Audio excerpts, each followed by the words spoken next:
Fons, commiserations, a really tight run chase, but ultimately just not in our favour. Yeah, no, it was a tough one. I guess it was probably one hurdle too many. You know, guys had a great campaign, and I think if we're going to look back on it, they probably did better than us in the field. That was probably the difference in about 25, 30 runs. Don't want to make excuses. You can probably put it down playing 4 games in 7 days, you know. But you know, we know that we weren't at our best in the field, and that was the difference. But you know, obviously, hats off to Somerset. They obviously exploited their own their home conditions, and they came out on top today. Yeah, it probably isn't an excuse because of the amount of travelling that goes in and playing day to day as well. It sort of showed maybe the second half of their innings. We were so tight first innings, but maybe a little bit of fatigue crept in. Yeah, I just thought that we just look at first kind of 10 overs, the guys looked a bit standoffish. You know, I had to send a message out just to get the body language up a little bit. You know, it wasn't a kind of me trying to tell the boys off. It was just trying to encourage them. But at the end, you know, we just came short. Pete kept us in the game with a hell of a knock, and we just couldn't build the kind of momentum going in. Also, if you're really going to nitpick it, you probably lost 3 wickets too many in that middle period from overs 10 to 20.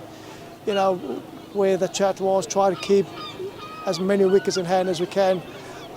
I would probably know as good as anybody that if you've got wickets in hand, yeah, it's a tough place to defend.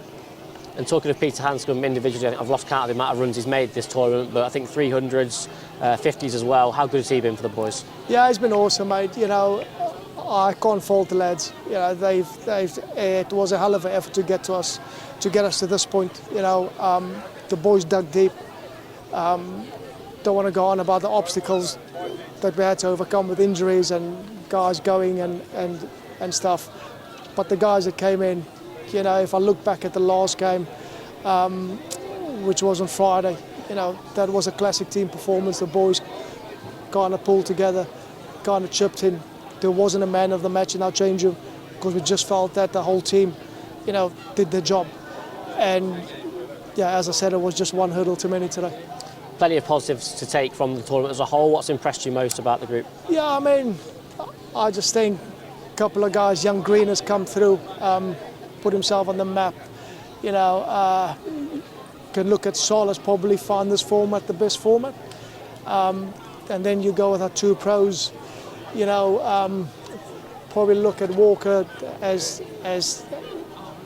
done well at times in this comp. Dutchy Holland, you know, obviously showed his kind of versatility.